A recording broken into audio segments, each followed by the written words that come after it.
Australia has confirmed that international students will not return until 2022. Australia has become the world's third-largest provider of international education. And with the pandemic, it has mainly prevented international students from returning and taking up courses in the country. The sentiments are that a hopeful return will begin for international students in 2022, with Australia having to rethink its international student system.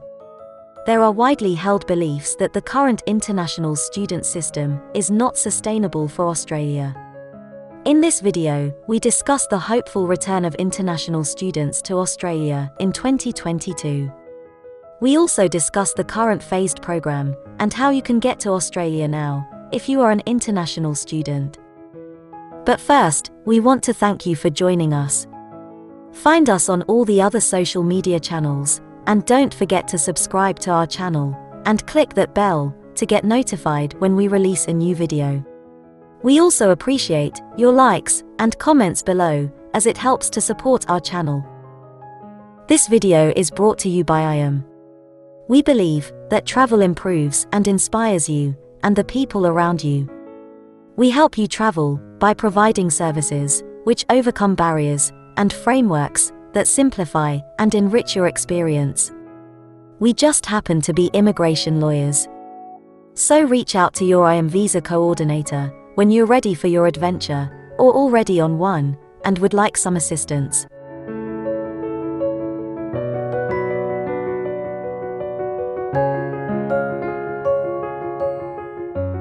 International students represent an important revenue stream for many Australian universities.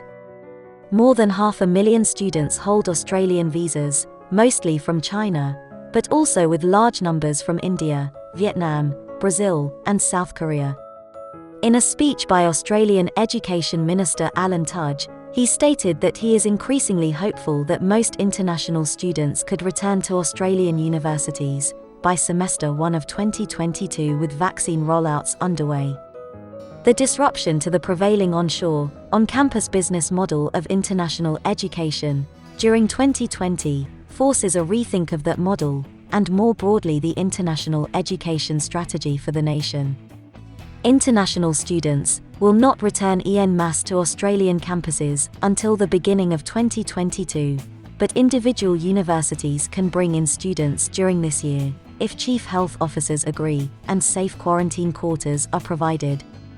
While enrollments dropped by 7% in 2020 compared with the previous year, there were still 686,100 full fee-paying international students in Australia. This incredible growth has been good for our economy, but even before COVID hit, strains were appearing, and the continued rate of growth of on-campus enrollments was not sustainable in my view. This is particularly true for our public institutions, which have a broader mandate, Mr. Tudge stated. The future of bringing international students back on shore is dependent on the success of the vaccination program and the implementation of a global authentication system for vaccination certificates.